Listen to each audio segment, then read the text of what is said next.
But first, the term robot comes from the Czech word robota, which means forced labour.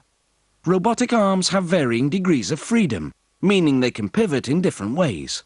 Most robots are designed for repetitive work that's difficult, dangerous, or would just bore human beings to death. A robotic arm resembles a human arm. It has a shoulder, an elbow, a wrist and a hand. The shoulder is actually a stationary base to which the rest is attached. A clever engineer first designs all the parts on a computer. Then those plans go into action.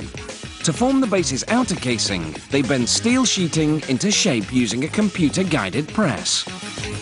Next, they paint the casing in powder paint, using an electrostatic process that guarantees a thorough, even coat. They run a negative electrical charge to the casing and a positive charge to the paint particles. This makes the casing draw the paint to it like a magnet. Once the paint dries, they use silkscreen printing to apply what's called the user diagram. It illustrates which parts move where and how. Now they build the robotic arm's hand, called the end effector. Robots can be fitted with all sorts of end effectors. Here, they're making a gripper, whose two claws come together to grasp and carry objects. To make each claw, an automated metal drill cuts a groove lengthwise and widthwise in a piece of aluminium. They assemble the electrical circuit board that will later go inside the base. The robotic arm's 6 separate motors will plug into it. Next, they assemble the mechanical parts of the base. First, the motor that makes the arm rotate. Then the gear that goes on the vertical shaft holding the robotic arm upright. When the motor makes the gear and shaft turn, the robotic arm turns with it. At the arm's shoulder level, they install a system of 4 pulleys. Each consists of 2 plastic wheels on a separate axle, with a rubber belt running between them, like a clothesline. The belt has little teeth that grip grooves on the wheels. It rotates the wheels, making the robotic arm move. Each joint in the robotic arm is capable of and programmed for a specific range of movement. Like the human arm, the combination of these movements manipulates the end effector. An electrical wire that links the gripper to the shoulder is plugged into a circuit board located in the shoulder. Then they screw the entire arm to the base. They link up the wires from the circuit board in the base to the motors in the shoulder. To do this, they have to bunch the wires, 48 of them in total, and thread them through the shaft that attaches the base to the arm. Once everything's connected, they fine-tune and test the gear and pulley systems to see if they run smoothly.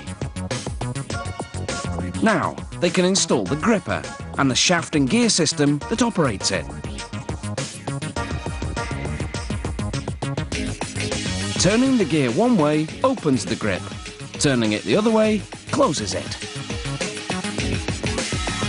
Now they mount the assembled gripper to the forearm, plugging its motor into a circuit board that they've already installed there.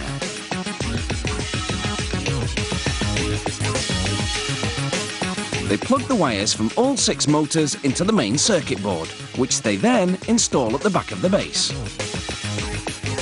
The robot controller, the brain that runs the arm, is a separate unit. It controls everything connected to the circuit.